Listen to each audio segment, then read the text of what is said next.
Today is the first day that Texas lawmakers can submit a bill for the upcoming state legislature. What they're proposing about likely a key focus at the Capitol next year, education.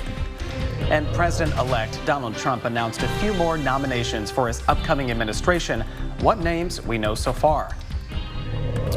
3 degrees, that's all that separated us yesterday from our record temperature.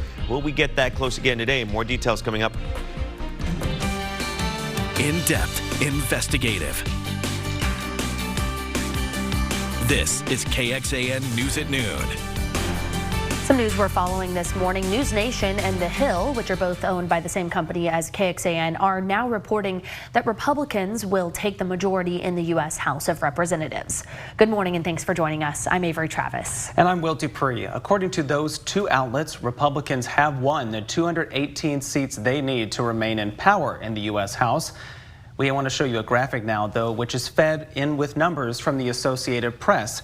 And it shows the Republicans currently have 214 seats, and there are still some to call, with the Democrats in the minority at this time with 205 of those seats.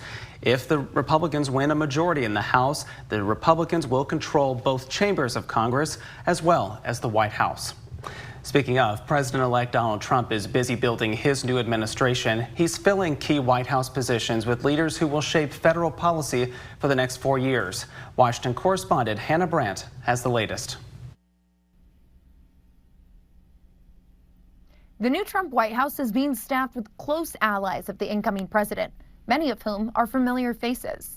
It is time to put our country and our people first again. President-elect Trump is tapping 2 prominent members of Congress to lead his foreign policy agenda. He's expected to nominate Senator Marco Rubio to be his Secretary of State, and he announced Congresswoman Elise Stefanik will be the new United Nations ambassador. Standing with our allies and causing our enemies to fear us. And the incoming president is bringing back members of his former administration to spearhead immigration efforts. His former ICE director, Tom Homan, will serve as the new border czar. To the millions of illegal aliens that Joe Biden's released in our country in violation of federal law, you better start packing now. Also returning to be Deputy Chief of Policy is Stephen Miller, who's best known as the advisor behind the controversial Trump-era family separation policy. We could be a country that doesn't let illegal aliens violate our borders and kill and murder American children. Plus, President-elect Trump says he'll appoint former Congressman Lee Zeldin to be head of the Environmental Protection Agency. As the roster grows, Democrats say they're increasingly concerned. I think we're going to continue to see a number of people that have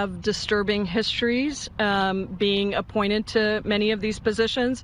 And President-elect Trump is urging Senate Republicans to allow him to make recess appointments so that he can fast-track some of those picks without needing Senate confirmation.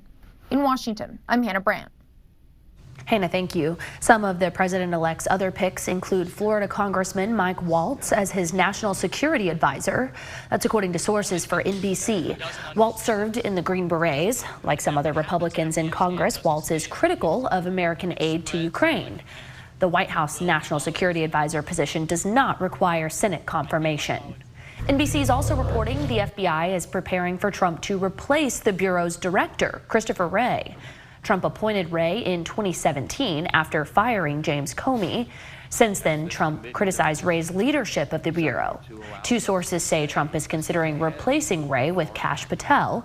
He served as a Defense Department official during Trump's first term. First warning weather. Let's get a live look now over downtown Austin, where it's, looking sunny and beautiful, but I'm still waiting on it to cool down. I see those temperatures right there already in the upper 70s. We want to check in with meteorologist Freddie Vela. And Freddie, we're not a fan of those temperatures right now. I wish we could do something to bring them back down. We're only 2 weeks away from Thanksgiving, and that's the temperature we have right now. Take a look at where we're at this point, because this morning it was nice and fresh. You can see at this point 76 degrees in Fredericksburg, 79 in Mason, the same in Llano, Marbles Falls at 78 in Austin, and the current temperature as 78 as well. San Marcos at 73 and Bastrop currently sitting at about 79 degrees. This is a live look out of our Whittlesey Landscape Supplies camera in Liberty Hill.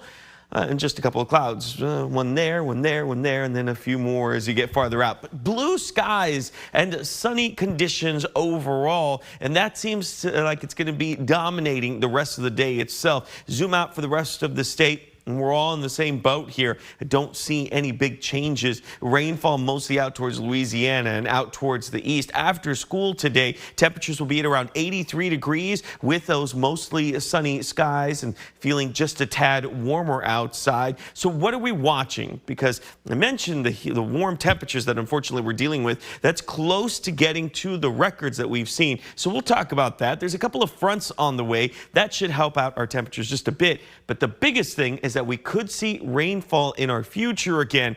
I'll tell you what day and how long that's expected to last. That's coming up in your first warning weather. Thanks, Freddie. We'll check back in with you in just a bit. Well, the state capitol is a lot more lively today. That's because it's the first day for lawmakers to file bills ahead of the 89th legislative session. Already, there are hundreds of bills that have been filed in the Texas legislature and only counting. We should note that only a fraction of those proposals will eventually be debated or even make it to a vote. The regular session begins on January 14th and ends on June 2nd. Now, one of the key issues so far is higher education. Yesterday, lawmakers in the Senate Subcommittee on Higher Education considered some ways to further restrict diversity, equity, and inclusion on college campuses and regulate faculty senates. Those are governing bodies of elected professors that help guide academic policy decisions like curriculum. However, some of the state lawmakers are raising concerns that some faculty senates are making political decisions contrary to state law. Professors defended themselves in the hearing yesterday and argued that academic decisions are best made by the communities they impact. The political leanings of faculty influence the curriculum that's developed and offered, in your opinion? In my opinion, that is not the case. Those of us who participate as faculty senators do so out of a respect, concern, and even love for our institutions. Last session, the legislature banned DEI programs at state universities. In September, Lieutenant Governor Dan Patrick announced some interim charges for various Senate subcommittees. The end of this month is the deadline for those subcommittees to report their findings. The Texas Attorney General's office says it reached a milestone. It filed its 100th lawsuit against the Biden administration last week. Texas, Mississippi, and Louisiana would like to block a new rule from the Federal Communications Commission. In September, the FCC limited how much a prison or a jail can charge per minute for inmate phone calls and video calls. The states claim this puts an unfair burden on taxpayers by forcing them to shoulder increased costs for these calls. They say the rule violates the Administrative Procedures Act. That law governs how federal agencies issue internal regulations. Police in Austin say a person died after a vehicle struck them this morning on Interstate 35. That crash shut down much of the southbound side of the highway. It happened on the interstate between East Breaker Lane and East Runberg Lane. The Texas Department of Public Safety says all lanes of the southbound side of the interstate were closed for several hours due to that wreck, but they did reopen at about 8:30 this morning. Police did not say whether the vehicle involved in that crash stayed on scene. While out celebrating Halloween, a young San Marcos woman nearly lost her life when a car hit her along a Hays County road. She was crossing the road to get to a Texas State University fraternity house. Since that happened, the community has really rallied behind her and raised thousands of dollars. Mia Pace suffered serious injuries, including a ruptured bladder, a spinal injury, and some broken bones. Within the first 24 hours, the community raised $20,000. Now that number has climbed to more than $45,000. Could have really used the support through that. And I wanted to do something for her in these times because I knew it was going to be very difficult. This is not the first incident we've reported on this same road. 8 years ago, Luis Xavier Alvarez was hit and killed in front of the same fraternity house along Ranch Road 12. The driver at that time said he did not see the group of people walking along the road. Welcome back, everybody, and thanks for being with us here on KXAN News at noon. The time is 12:13. We're showing you a live look from Round Rock there, where just some spotty clouds are hanging out. Temperatures are warming up as well. We're going to tell you when we might get a break from that heat. Coming up in just a few moments with Freddie and Rich. If you can believe it, even with that heat, Thanksgiving is a little over 2 weeks away, and Americans are already making plans to pick up some traditional foods for the holiday. It's my favorite time to eat of the year, and with that, grocery stores across the country are offering some deals. During this time of year, shoppers will buy the turkey, stuffing, cranberry sauce, pie, and so much more. One grocery store owner, Sam Newell, says many people have been coming in and putting in their orders for the holiday. We definitely have a lot of things for special, and we also have a lot of pre-orders. So we usually have like 4 or 5 butchers in our meat department, and they cut the meat and make the roast according to specifications and how many people each family is trying to feed. Whether you go now or later, it's best to catch those holiday deals at local grocery stores while you can. We're, of course, entering the season of giving, and the Central Texas Food Bank is bringing hope to the table this holiday season. Yeah, today they plan on giving away more than 30,000 turkeys and holiday meals. They're also giving away some fresh produce like green beans, in desserts, and even some of those sides so that families can enjoy a full and healthy Thanksgiving dinner. They started this morning at 10, and they do plan to serve over 530,000 food insecure individuals throughout Central Texas. The agency is doing 23 turkey distributions throughout 21 different counties. The CEO says this is really to help bring families and communities all around the dinner table. Food insecurity is a 365-day issue, but we feel it more increased during the holidays. And so food brings communities together, food brings families together, and so we want to make sure that families can gather around the table and have a happy holiday meal. For more information on where you can donate and get involved with this, or even volunteer some of your time, just visit centraltexasfoodbank.org. It's a good reminder not just to focus on what you're planning for your holiday meal, but maybe how you can give back in these couple of days leading up to the holiday. Yeah. Thus, the Friendsgiving Challenge. There you go. There we go. I like it. Team morning versus team evening. I've had to and work. we're stuck in the middle. Yeah, somewhere in the middle there. I was about to say that. I worked both shifts, and they both say, which one do you prefer? It's getting heated. I don't know. They're angling for your support, I swear, on both sides. But yeah, I feel like give to both. Why not? I like that idea. We'll be diplomatic about it. That's what I did. There you go. That's what I did. Give to both. That's always the best thing to do. And another good thing to do is keep your jacket handy because it has been nice and fresh early in the morning, and I anticipate tonight will be the same way. Look at what our temperature is going to drop down to early in the morning. 3 a.m., 4 a.m., down into the 50s. It's the upper 50s, but it's 50s nonetheless. And as we go on throughout the day, tomorrow, unfortunately, back up into the 80s. Take a live look at our satellite and radar at this time. Same thing as what we saw earlier, just a couple of clouds that are rolling in. No rainfall today, and I don't anticipate any over the next couple of days, with current temperatures still sitting at around 76 degrees in Fredericksburg, 77 in Dripping Springs, 78 in Austin, 73 in San Marcos, Bastrop at 79, and LaGrange at 79 degrees as well. We play this out over the rest of the day today. We'll start at around 1:30 on Tuesday itself, and no real big changes. A couple of clouds that are trying to make their way on in, but we'll be left with mostly sunny skies. It's not until we get to tomorrow afternoon or will we start seeing some of the changes just because of that next front that's going to be coming in. As we get to around 11 a.m. noon, we'll start to see some cloudier conditions move across Central Texas just ahead of that next front. And then drier conditions, which means sunnier skies once again for tomorrow afternoon. This is what it'll look like in a wider view. Most of the rainfall will be in the Dallas area and farther up towards the north. The front will push all the way through by Wednesday into Thursday, and then we're just left with clear skies. Friday morning, it's going to be nice and fresh, down into the 40s. So what will it be like for Thursday afternoon for any of the football games going on? Well, kickoff should be at around 62 degrees by halftime, 60 degrees, and for the fourth quarter, 58 degrees with clear skies all the way through. Of course, you can watch that live on KBVO. So now let's jump ahead to Sunday. What's happening with that front as it comes in? With a better chance of rain there, about a 40% chance of seeing some of the rainfall. That front finally pushes all the way through. Tuesday, we could still see some rain as well. So keeping all that in mind, ahead of the front, 80s, behind the front, 70s, and it's like that for both of the fronts that are coming in.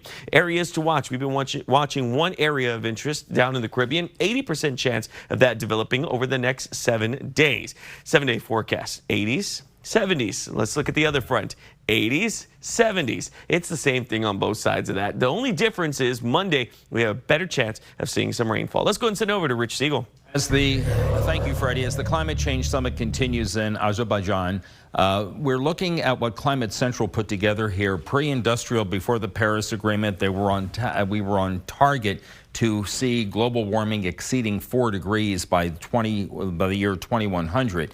With current policies and project, that number has come down to a little more than 3 degrees, but the limit that they wanted to try to achieve is 1.5 degrees. That would make it a whole lot better, because you get past 1.5 up to 2.0 and you're looking at habitat being affected, humans being affected by the warming climate that we have. So that was the Paris Agreement. Warming level was 1.5. So they're meeting this week, and some of the goals is, again, not to exceed that 1.5 because they want to protect communities, protect natural habitat. But the thing that they are going to concentrate on for part of the summit is going to be to make this economically feasible for all parties concerned, all countries that are trying to get to near zero emissions by the year 2050 and keep that warming trend down below 2 degrees Celsius to 1.5. And so that's what they're going to do for the next 11 days as that summit lasts until November 22nd.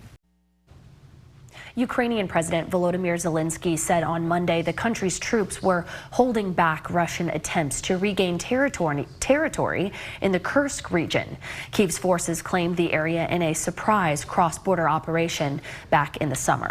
Zelensky said that Moscow sent around 50,000 soldiers to try to take back full control of the border region. Ukraine seized parts of Kursk in August as it sought to divert Russian resources from the front line and gain bargaining power. Western and Ukrainian officials previously said that Russia is being helped by thousands of newly arrived North Korean personnel in the region. Zelensky also pushed for Ukraine's allies to supply the country with greater long-range missile systems and permission to use those to strike into Russian territory. The war will be 3 years old next February, and many journalists work hard to get the information out about the ongoing fighting. Our Tom Miller spoke with some Ukrainian journalists through an interpreter about how the fighting has changed their work. What are some of the differences you've noticed in how journalists work here in the U.S. and how journalists work in Ukraine? Great question. Unfortunately, due to war and the lack of revenues and the drop down of the commercial market, we are more based on donor support currently. What we can see here is that people and the workers of the newsrooms, they do not need to worry about thinking about financial support, just kind of doing their work for the best of their knowledge and enjoying it fully, while in our case, all our employees have this in the back of the mind. Your country has been in a full-scale war with Russia for several years now. How has that changed what you do? Everything. Maybe you then. Okay.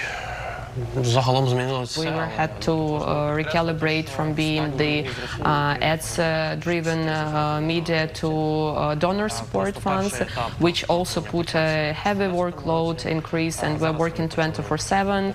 And this is based on the fact that Russia attacks our cities daily, and we never know when the next rocket comes. And for example, this morning. What do you think American journalists could learn from Ukrainian journalists?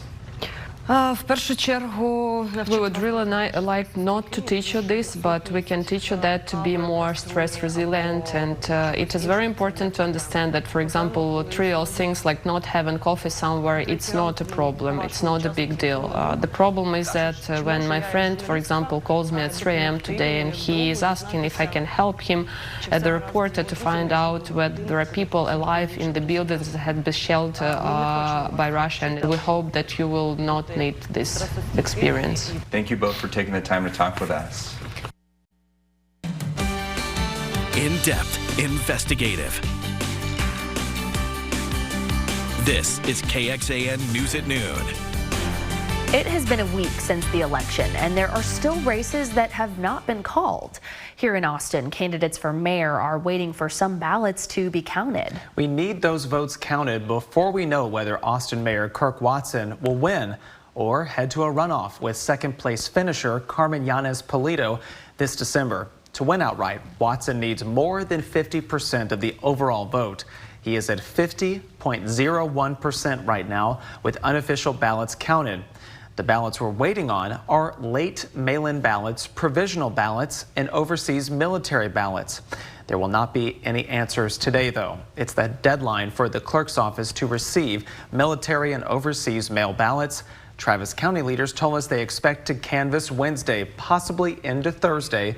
The county will post results as soon as that's complete. Williamson County, though, told us its final count is likely to be this Friday.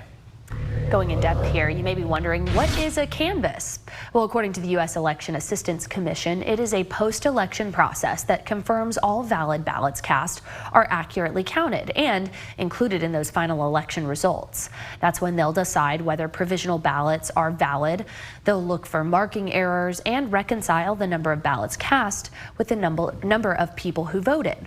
At the end of the canvass, we'll also see some of those late mail-in or overseas or military ballots counted.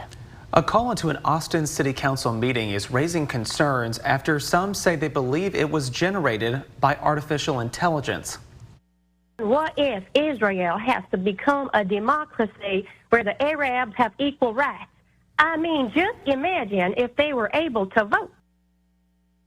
That call began with a voice introducing itself as a Christian Zionist and congratulating council on President-elect Trump's re-election. It's unclear whether the call is connected to a real person. Austin Mayor Kirk Watson posted this message to council on Sunday, saying he, quote, discussed the need to immediately get to the bottom of how this all happened. For some insight into how closely the government is watching artificial intelligence, the Federal Trade Commission says it's performing a law enforcement sweep. It's called Operation AI Comply. It focuses on companies using AI in deceptive or unfair ways.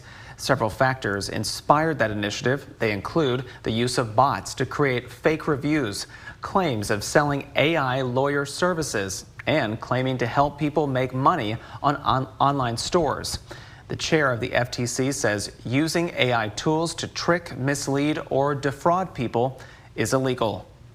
Law enforcement along the Texas border are bracing for a potential surge in migrants before Trump's inauguration. News Nation's Jorge Ventura finds out more unaccompanied children are making that long journey on their own. I'm here on the Eagle Pass border, and right behind us is the Rio Grande, one of the deadliest crossing points throughout the southern border. Now, Border Patrol agents and Texas DPS are already seeing a spike in migrant counters, but also a growing number of unaccompanied children traveling alone. Just this past weekend, Texas DPS encountered a group of over 100 migrants that included 13 children, some young as 7 years old. These children often rely on strangers to guide them through cartel-controlled areas, adding extreme risk to their already dangerous journey. Texas DPS reports a surge in unaccompanied minors, with over 100 children arriving alone in the first half of October. Many marked with colored wristbands by cartels, signaling payment for crossing through dangerous areas. When these children encounter authorities, they often have a note with them with a sponsor address. Recently, a group of unaccompanied minors was found with addresses to sponsors in states like New York, California, Colorado, and Florida. And as of November 1st, the Department of Health and Human Services is caring for over 6,000 unaccompanied children, working to reduce that average stay to just 34 days while prioritizing their safety. As more children cross alone, the surge is already a reality here in Eagle Pass, even before the election results were known. Now authorities are preparing for what could be even a bigger influx as January's inauguration approaches. Now, authorities say they're getting ready for any possible scenarios with anticipated surge before January's inauguration. Texas has now ramped up security under Operation Lone Star. In Brownsville and El Paso, National Guard soldiers alongside local law enforcement are running intense battle-ready drills. Captain Daniel Mannon of Task Force East says these exercises keep teams prepared for swift, coordinated action if these larger groups do arrive. In Eagle Pass, where I am, National Guard soldiers from Texas and Louisiana are mortifying key sections with razor wire, expanding that border wall in Cameron and Maverick County. Officials believe these measures could help manage that surge, but say they will remain on high alert until January. First warning weather. Let's get a live look now over downtown Austin, back here at home where We are just waiting on it to feel like fall, but Freddie's been telling us it's just going to keep getting hot in the afternoons. Those temperatures are not feeling too much like fall out there, Freddie, and we've seen records approaching it in many different days. And very, very close. And I think the biggest concern I have is going to be on Sunday. But just so we have just so we can put into perspective essentially what we're going to be hitting, look at the next 5 days. This includes today. Our record was actually 89 degrees. That was set back in 1988. Our temperature for today forecast to become 84 degrees. I mentioned Saturday and Sunday. Those temperatures are around 87 degrees to 88 degrees. That was set back in 1938, and we're going to get very, very close to that point as well. So a lot of temperatures moving back up into the 80s, which is not where we want it to be. Remember, average temperature around this time of year is in the 70s, about 73 degrees. So you can see that change overall. The satellite and radar at this point, mostly clear skies. In fact, this is a live look at our Whittlesey Landscape Supplies camera in Round Rock, where we're seeing mostly sunny skies at this point. It's been a beautiful day overall, but the temperature's just heading back up.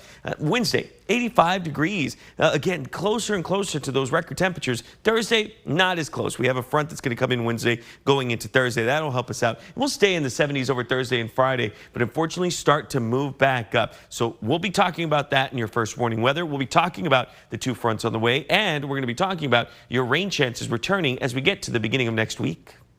Thanks so much, Freddie. Travis County firefighters responded to a structure fire on East SH 71. This was earlier today, and it took place at an automotive recycling business. The general manager of that facility says that while in the process of operating on one of the vehicles, one of the 4 drains used on the property had a contained fire down inside of it. Travis County firefighters quickly arrived and put out that fire. Thankfully, nobody was hurt. Well, you now have access to previously sealed Austin police records, but you will have to pay a big price. We are talking about records formerly known as the G files. These contain primarily unsubstantiated complaints against Austin police officers that did not result in discipline. After this topic made its way through the ballot box, several court settings and contract negotiations, the city of Austin opened the files in September. KXAN filed an official open records request to obtain these files for all 1,500 police officers. The city told us that would cost us $27,180. We chose not to proceed with this records request and will reevaluate smaller requests as needed. You now have more options for getting around Texas. Cat Metro is partnering with the company FlixBus. The intercity bus provider will operate out of the South Congress Transit Center. FlixBus connects to nearly 50 destinations from Austin. That includes Houston, Dallas, and San Antonio. Another intercity bus system, Megabus, closed its operations in Texas back in August. More ways to relax while you wait to board your flight are coming to Austin's airport. The Airport Advisory Commission is expected to unveil some plans for new lounge options. This is part of the expansion that has already begun. They'll be added to the Barbara Jordan Terminal and Concourse B. Redeveloped lounge spaces are also part of the overhaul. We want to shine a light on the stories of some inspiring women here in Central Texas, and we need you to tell us about a remarkable woman in your life. So if you have someone in mind, you can go online to KXAN.com right now to nominate someone from your community. Look for the Remarkable Women tab on our homepage, and then here's a little bit about how it works. Our local winner will travel to Los Angeles, where 125 women from around the country will be honored. The National Remarkable Women winner will win $25,000 to go towards the nonprofit of her choice. So send in your nominations now. We're taking them from now until December 20th. We are taking a live look out at Coda, where we see those big old clouds, unfortunately not bringing a ton of relief from the heat. Freddie is tracking those temperatures as they continue to rise in the afternoons. They're going to have our full upcoming forecast over in the Weather Center, though, for us in just a few minutes. Election season is over, and many of you may still have election signs in your yard and have no idea what to do with them. I've seen a few of them around town right now. One company in Minnesota, though, figured out a way to recycle those signs and turn them into pieces of art.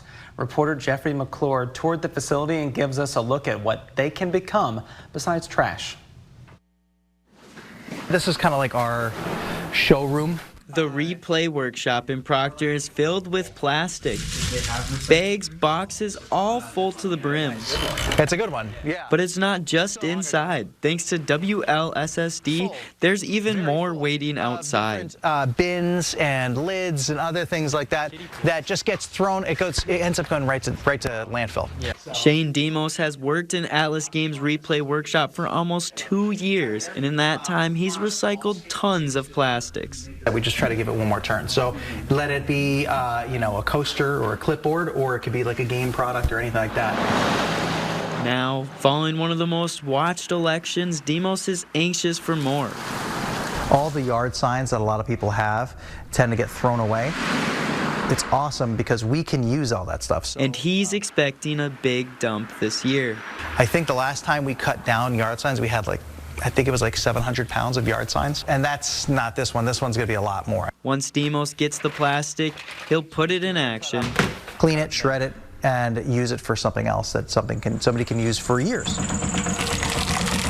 But that's not the final stop. Demos then puts the plastics into the injection machine that's heated up to more than 400 degrees Fahrenheit and grabs one of the many molds made over the years. You would close that up, you would put it under there, and then you would put the plastic in here. You would heat it up to where it's liquid, and then you would inject it right in there.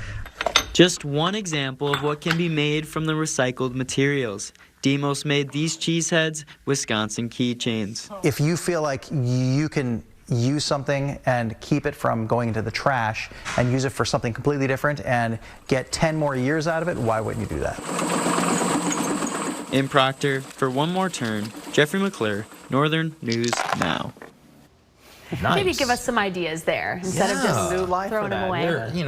The season's over, rip it up and make something nice out of it. Yeah. I saw them kind of throw, if it was dice. I'm a nerd, so I think about Dungeons and Dragons. It did look Magic like that. the Gathering. And so you think of those little 20-sided die and you use those. I think that'd be perfect.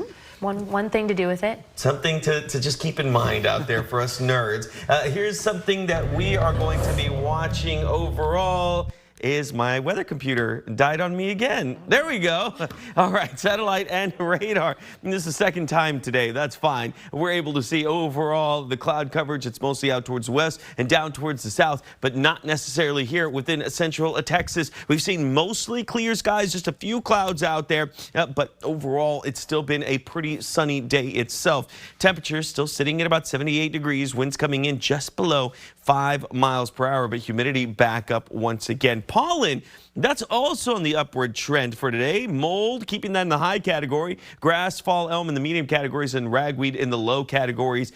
Satellite and radar over the next couple of days. We'll stop the clock around right here, 5:30 p.m., keeping it mostly clear out there. And that'll last with us through the overnight hours. Early in the morning, though, you're noticing after 1:30 in the morning, winds are going to shift. We'll start to see all the winds coming in from the north just ahead of that next front. Clouds might roll through for you early in the morning itself. By noon, we'll see mostly cloudy skies for a majority of the metro and out towards the eastern counties. That pushes through by the afternoon. Sunny skies once again thanks to that front. So tonight we'll be down into the 50s. That's great news. Tomorrow, just ahead of the front, we should be moving back up into the mid-80s. Before we start to see that downward trend. So here comes that front, behind it clearing drier air that will funnel through and take away any of those clouds that try to build throughout the day itself. But no rainfall associated with this front. It's the next front that starts to come in Sunday into Monday. A 40% chance of seeing some rain on Monday itself. Play it out and you're able to see there's some of the rainfall right there as we get into Monday, 8 p.m. You're noticing it stretches all the way down towards San Antonio through Austin and into Dallas. And even as we get into Tuesday, the front starts to slow down just a tad, so you still may see a few showers here and there. It's Friday morning, though. That's going to be the coldest that we're going to see, down into the low 40s, possibly even down into the 30s out towards the hill country. But I'm going to keep it at 41 for now. As we get closer, we may have to adjust that. But you can see how cold it's going to be for pretty much everyone. 43 up to about 47 degrees. What about Arkansas, Fayetteville, as UT heads over to take them on? Kickoff, we're looking at about 59 degrees. It's going to be 11 a.m. And for the halftime halftime. We're looking at temperatures sticking at around 63 degrees. 7-day forecast, 85 degrees for tomorrow. That front comes in 76 degrees as we get out towards Thursday. Friday, 77 by Saturday, 80 degrees. And then that next front starts to come in Monday into Tuesday, taking us down once again. Let's go ahead and send it over to Rich Siegel with the latest in national weather. All right, thank you. We are looking at some snow from the Rockies into the Intermountain West and a little bit of snow in the higher terrain of portions of the Pacific Northwest, specifically in sections of Washington and Oregon. But most of this snow right now is falling from southern Montana through eastern Idaho, northwest and northern Wyoming into parts of Colorado and on into Utah. Travel delays this afternoon. Just a lot of airplanes coming in and out of Logan at Boston. Both airports in New York will have some minor travel delays through the afternoon. Same thing for Omaha. And now the map did update. Last hour it had Seattle with no delays, but now they are experiencing a few delays. And that may just be to not only the precipitation that they have out there, but there may be some fog that they're dealing with as well. Meanwhile, most of the southern tier of states just fine. Maybe, as always, there seems to be some travel delays in Miami. Here are current temperatures across the country if you're traveling. 40 Denver, 49 Chicago. They've made it to the 40s in Minneapolis, St. Paul. 63 at D.C. 85 with a little bit of rain near Miami. And out to the west in San Francisco, 59 under the sunshine. 2 German men set a world record in hot air balloon balancing. Yes, you heard that right. If you are not a fan of heights, this story is not for you. But take a look. On a slack line stretched between 2 flying hot air balloons, Germans Freddie and Lucas walked at a height of 2,500 meters. That beats the previous world record of 1,900 meters set back in 2021 in Brazil. That video, no. This is not the men's first rodeo, though. In this category, back in 2019, Lucas covered the longest distance in the world on a slack line at 2 kilometers. And Freddie is best known for his records in highlining and active balancing on high ropes without any kind of safety device deployed. In 2017, Freddie walked a 110-meter long and 250-meter high slack line. No one has beat that record since. I'm just going to say again, no. I think all of us are in here just locked on that video. Yeah. My anxiety cannot handle that. Yeah. No to that. But I will say yes to this next story. Students are soon going to be able to learn about the cultural legacy of Beyonce at Yale University. A new class titled Beyonce Makes History, Black Radical Tradition, Culture, Theory, and Politics Through Music. And it's going to focus on the period from Beyonce's 2013 self-titled album through this year's Cowboy Carter. Yale University's African American Studies professor Daphne Brooks is leading the course, and she plans to use the performer's wide-ranging repertoire as a portal for students to learn about Black intellectuals from the times of Frederick Douglass all the way up into present times. So that's a yes for me. I'm going to take that class. I just want to enroll on that. That'd be so cool. Oh yeah, so much to learn, honestly. Love that. She actually, the video was shown from the Renaissance tour. No, it was actually a Beyonce song. There you go. Child. Yes, That's right. Throwing it way back. Yeah. way back. Here's something we don't have to throw way back for, is for your forecast for the rest of the day today. And now, Avery, I'll go ahead. I'll let you say it because you were making fun of me that I do not drink coffee. No, that was me.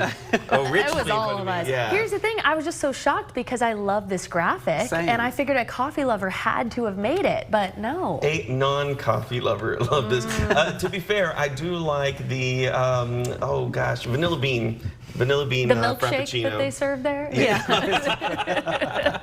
Yeah, anyway, 5 p.m., 80 degrees, and by 9 p.m., we're looking at 67 degrees. Just a hint of fall because it's not necessarily fall weather. Not even a pumpkin spice latte, Freddie? Not even a pumpkin spice latte, Wow. sorry. Not even Heard it that. here first. Gosh, just try one. Just a sip. Nope. Okay. All right, everybody. We'll try that again tomorrow. But you can join us again in about 30 minutes for more news and weather and a little update then. Enjoy the rest of your Tuesday, everybody. Take care.